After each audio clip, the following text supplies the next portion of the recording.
Dicen que hay casas tan malditas, que no quieren inquilinos, quieren hijos.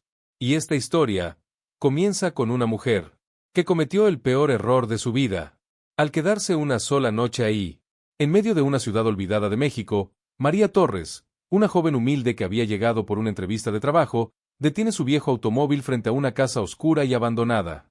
La zona parecía muerta, casas destruidas, calles vacías, pero era el único lugar barato que encontró en Internet.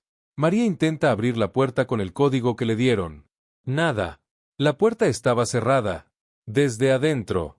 La lluvia caía con fuerza y la noche avanzaba. Cuando María estaba a punto de irse, la luz de la casa se enciende. Un hombre abre la puerta. Se llamaba Carlos.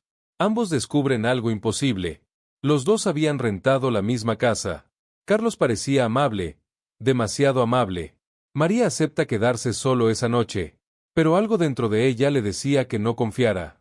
Mientras Carlos va al baño, María revisa su cartera y toma una foto de su identificación.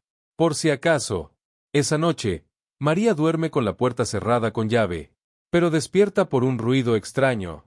La puerta estaba abierta. El sótano se había cerrado solo.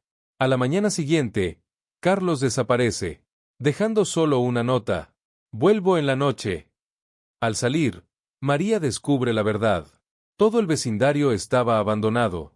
En su entrevista, el director se queda en shock.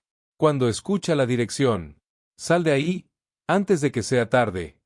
Cuando María regresa a la casa, un hombre desconocido intenta impedirle entrar, gritándole que huya. Esa noche, buscando papel higiénico, María baja al sótano. Y entonces, la puerta se cierra. Atrapada, descubre un cuarto secreto. Un colchón sucio.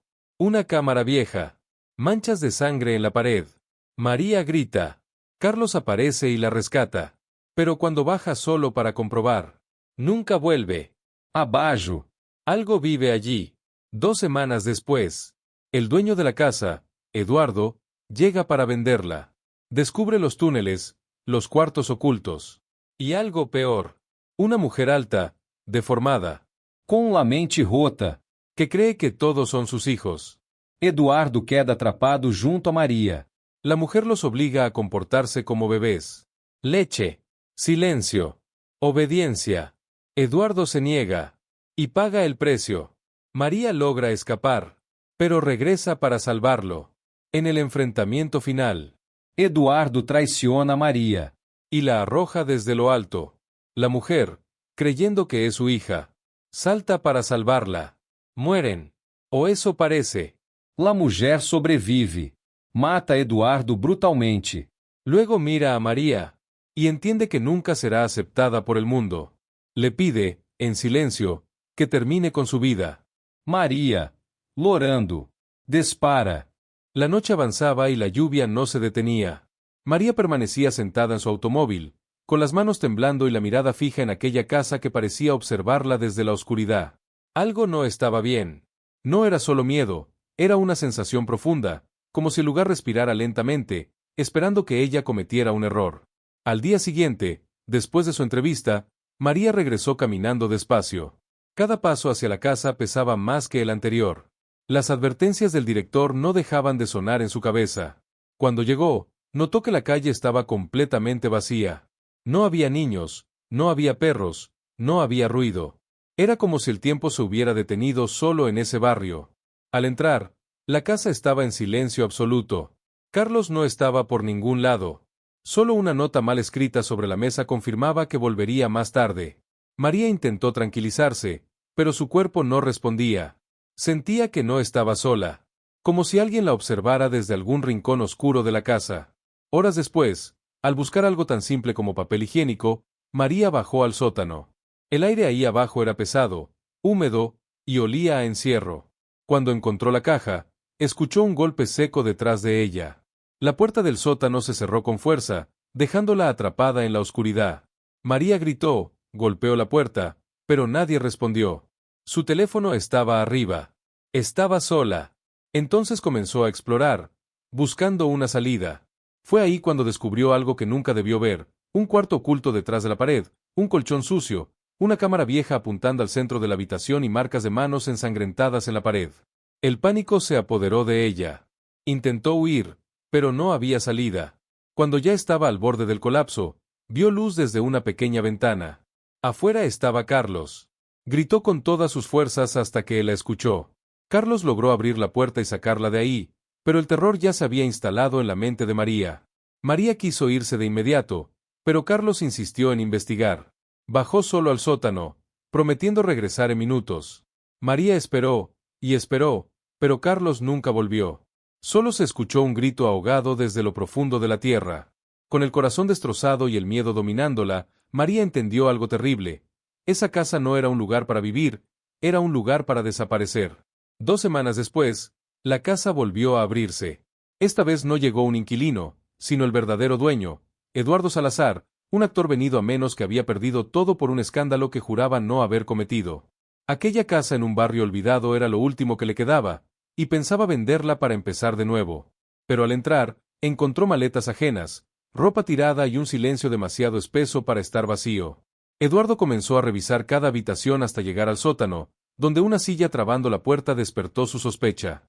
Bajó con una linterna y un cuchillo, convencido de que alguien se escondía allí. Entonces descubrió el cuarto secreto, el colchón sucio, la cámara vieja, los túneles que parecían no tener fin. Lejos de asustarse, Eduardo sonrió. Pensó en dinero, en metros extra, en valor duplicado.